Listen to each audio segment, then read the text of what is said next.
दोस्तों एक बार फिर से स्वागत है आपका प्रजापति न्यूज में। 10वीं के बाद क्या करें? प्रजापति न्यूज पर आप रोजाना देश दुनिया कोविड-19 फैक्ट वाली वीडियो और बहुत सारी नॉलेज वाली वीडियो देखते रहते हैं। उसी के साथ बहुत से माता पिता और बच्चे लोगों का कमेंट आ रहा था कि 10वीं के बाद क्या करना चाहिए। ये सवाल आपके मन में आता रहता होगा, खास करके इस कोरोना काल में, क्योंकि स्कूल सारे बंद हैं, बच्चे बिना एग्जाम दिए पास हो गए हैं और अब इन बच्चों को आगे क्या करना चाहिए। अगर आप किसी बच्चे के माँ बाप हो या आप एक स्टूडेंट हो तो आपको इस वीडियो को अंत तक जरूर देखना चाहिए। कोई कहता है साइंस लो, कोई कहता है आर्ट्स ले लो और कोई कहता है कॉमर्स से अच्छा कोई सब्जेक्ट ही नहीं है। पर कोई हमसे नहीं पूछता कि हमें क्या पढ़ाई करनी है, और अगर कोई पूछ भी ले तब भी अधिकतर बच्चों को समझ में नहीं आता कि किस फील्ड में उन्हें जाना चाहिए, क्योंकि 10वीं तक तो बच्चों को एक जैसी चीजें ही पढ़ाई जाती हैं। लेकिन 10वीं पास करने के बाद जैसे ही वो अपने इंटरमीडिएट के पहले साल में आते हैं, उनसे आर्ट्स, कॉमर्स या साइंस में से किसी एक को चुनने के लिए कहा जाता है ताकि वो इस फील्ड में आगे कदम बढ़ा सके।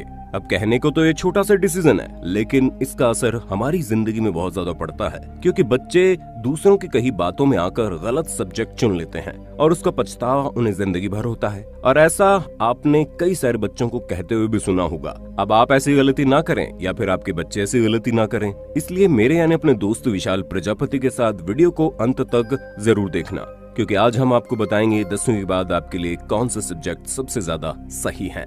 दोस्तों, आपको क्या चुनना चाहिए इसके बारे में आप तब ज्यादा अच्छे से जान पाएंगे जब आपको पता रहेगा कि ये सब्जेक्ट क्यों होते हैं। सबसे पहले अगर हम आर्ट्स की बात करें तो अक्सर लोग ये सोचते हैं जो बच्चे पढ़ाई में कमजोर होते हैं या फिर 10वीं में जिनके नंबर कम आते हैं वो इस फील्ड को चुनते हैं, पर ऐसा बिल्कुल भी नहीं है। आर्ट्स में बहुत ही ज्यादा स्कोप है, क्योंकि अगर आप इस सब्जेक्ट को अच्छे से पढ़ते हैं तो आगे जाकर आप अच्छे पॉलिटिशियन, वकील, जज या फिर किसी भी सरकारी नौकरी के हकदार बन सकते हैं। इसके अलावा आर्ट्स में आने वाले सब्जेक्ट जैसे हिंदी, संस्कृत, हिस्ट्री, ज्योग्राफी वगैरह के आप प्रोफेसर भी बन सकते हैं, क्योंकि आर्ट्स के कई सारे सब्जेक्ट होते हैं और आपका जिस किसी भी सब्जेक्ट में ज्यादा इंटरेस्ट है आप उस सब्जेक्ट में पीएचडी करके अपने नाम के आगे डॉक्टरेट भी लगवा सकते हैं। ऐसे में दोस्तों, अगर आपने अपने दिमाग में ये बात क्लियर कर ली है कि आगे जाकर आपको सरकारी नौकरी करनी है, जैसे कि सिविल सर्विस यानी आईएएस ऑफिसर या आईपीएस ऑफिसर जैसी नौकरी, या किसी सरकारी डिपार्टमेंट में काम करना है, या फिर वकील या जज बनकर न्याय की तरफ से लड़ना है, तो ये सब्जेक्ट आपके लिए बिल्कुल सही है। फिर चाहे आपके जितने अच्छे मार्क्स क्यों ना आए, आपको आर्ट्स ही लेनी चाहिए और उसी में अभी से मन लगाकर अपना फ्यूचर बनाना चाहिए। अब आप इस सब्जेक्ट को चुने उससे पहले हम आपको ये भी बता दें कि आपको आर्ट्स में कौन कौन से सब्जेक्ट पढ़ने को मिलेंगे, ताकि आप अपने दिमाग में पूरी तरह से पिक्चर क्लियर कर लें कि आपको आर्ट्स ही लेनी है। तो दोस्तों, आपको आर्ट्स में history, English, geography, psychology, political science, economy, Sanskrit, sociology, philosophy और हिंदी पढ़ाई जाती है। हालांकि ये सारे सब्जेक्ट आपको कुछ ही समय के लिए पढ़ाए जाएंगे। उसके बाद आपको अगर ग्रेजुएशन करनी है तो इनमें से किसी 3 सब्जेक्ट का चुनाव करना पड़ता है और उन्हीं 3 सब्जेक्ट्स में से आपको ग्रेजुएशन करवाई जाती है। फिर आपका मास्टर में भी इसी तरह का रहता है, और जब आप पीएचडी करते हैं तो आपको कोई एक सब्जेक्ट चुनकर उन पर पीएचडी करनी होती है। दोस्तों, जो बच्चे बड़े होकर आईएएस ऑफिसर बनना चाहते हैं उनके लिए आर्ट्स से अच्छा कोई ऑप्शन है ही नहीं। अब दोस्तों आते हैं कॉमर्स पर और ये जानते हैं 10वीं के बाद इंसान को कॉमर्स कब लेना चाहिए। दोस्तों, आर्ट्स के बाद में 10वीं पास करने के बाद जो दूसरा सब्जेक्ट आता है वो है कॉमर्स। इस सब्जेक्ट को आर्ट्स के मुकाबले में थोड़ी सी ज्यादा इंपॉर्टेंस दी जाती है और ये कहा जाता है कि जो बच्चे पढ़ाई में ठीक ठाक होते हैं उन्हें ये लेना चाहिए। पर दोबारा हम यही कहेंगे, ऐसा कुछ भी नहीं है। सब्जेक्ट आपको अपने इंटरेस्ट के हिसाब से लेना चाहिए, क्योंकि इस सब्जेक्ट से आप बैंक में मैनेजर, चार्टर्ड अकाउंटेंट और इसी तरह के फील्ड में जा सकते हैं। क्योंकि अधिकतर बच्चे जो कॉमर्स लेते हैं वो डॉक्टर या इंजीनियर तो नहीं बन पाते, लेकिन हाँ, उनके आगे कमर्शियल फील्ड जैसे होटल मैनेजमेंट या फिर दूसरे मैनेजमेंट के फील्ड खुले रहते हैं। ऐसे में अगर आपने कॉमर्स लेकर एमबीए कर लिया तो आपके सामने एक बहुत ही अच्छा फ्यूचर ऑप्शन हो जाता है, क्योंकि कई सारे लोग इंजीनियरिंग के फील्ड से आने के बाद एमबीए करते हैं और अपना अच्छा करियर बनाते हैं। अब यहाँ बात आती है कॉमर्स में कौन कौन से सब्जेक्ट होते हैं। तो दोस्तों, कॉमर्स में आपको अकाउंटेंसी, इकोनॉमिक्स, बिजनेस स्टडीज,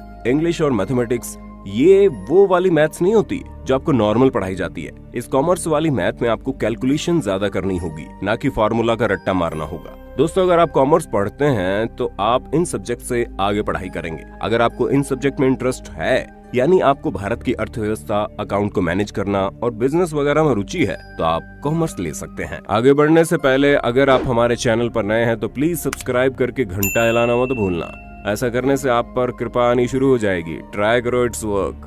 अब दोस्तों आते हैं तीसरे स्ट्रीम, यानी जिसे लोग काफी महत्वपूर्ण समझते हैं, और वो है साइंस। हालांकि साइंस में आपको दो विकल्प मिलेंगे, एक है बायोलॉजी और दूसरा मैथमेटिक्स, जिसे लोग मेडिकल और नॉन मेडिकल भी कहते हैं। अब आप समझ गए होंगे कि अगर आपको डॉक्टर यानी मेडिकल वाली फील्ड में जाना है तो आपको बायोलॉजी से साइंस पढ़नी चाहिए, जिसमें मैथमेटिक्स की जगह आपको बायोलॉजी पढ़ाई जाएगी। और अगर आपको इंजीनियरिंग के फील्ड में जाना है तो फिर आपको सिविल इंजीनियर बनना है या ऑटोमोबाइल इंजीनियर बनना है या फिर कुछ और, तो इस फील्ड के लिए आपको बायोलॉजी नहीं बल्कि मैथमेटिक्स की जरूरत पड़ेगी। हालांकि दोनों ही चीजें बहुत मुश्किल है, क्योंकि पूरी की पूरी साइंस टीम ही मुश्किल है, जहां इसमें आपको काफी हार्ड वर्क करना पड़ता है। लेकिन इसका मतलब ये नहीं है कि अगर आपको डॉक्टर इंजीनियर बनना है तो आप ज्यादा हार्ड वर्क करने से डर कर इसे ना लें। अगर आप वाकई में दिल से डॉक्टर या इंजीनियर बनना चाहते हैं तब तो आपको ये सब्जेक्ट जरूर लेने चाहिए, क्योंकि धीरे धीरे अगर आप पढ़ाई में मन लगाएंगे तो आप पक्का इन सब्जेक्ट को अच्छे से समझ पाएंगे। हालांकि अब बात करते हैं आपको इसमें कौन कौन से सब्जेक्ट पढ़ने होंगे। दोस्तों ये चीज आप किस बोर्ड से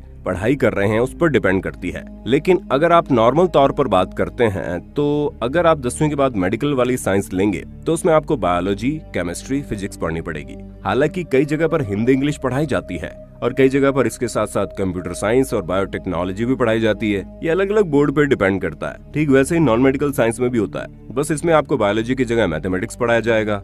बाकी केमिस्ट्री, फिजिक्स और या फिर हिंदी या इंग्लिश, कंप्यूटर साइंस, बायोटेक्नोलॉजी जैसे सब्जेक्ट्स आपके सामने होंगे। लेकिन हाँ, केमिस्ट्री, फिजिक्स आपको पढ़नी ही होगी, चाहे आप जहाँ भी रहें। बायोलॉजी और मैथ आपके ऊपर डिपेंड करती है आप किस फील्ड में जाना चाहते हैं। बाकी अब आपको आगे चलकर जो कुछ भी बनना है आप उस हिसाब से अपना सब्जेक्ट चुन सकते हैं। इसके अलावा आपको कुछ पूछना है तो कमेंट बॉक्स आपके लिए तो है। इसी तरह की वीडियोस को लगातार देखते रहने के लिए हमारे चैनल प्रजापति न्यूज को अभी के अभी सब्सक्राइब कर लीजिए। और हाँ, हम फिर मिलेंगे नई वीडियो के साथ। तब तक जय हिंद, जय भारत। दोस्तों आपकी स्क्रीन पे दो और वीडियोस दिख रही हैं, जिसे देखने के लिए आप इस स्क्रीन पर क्लिक करें।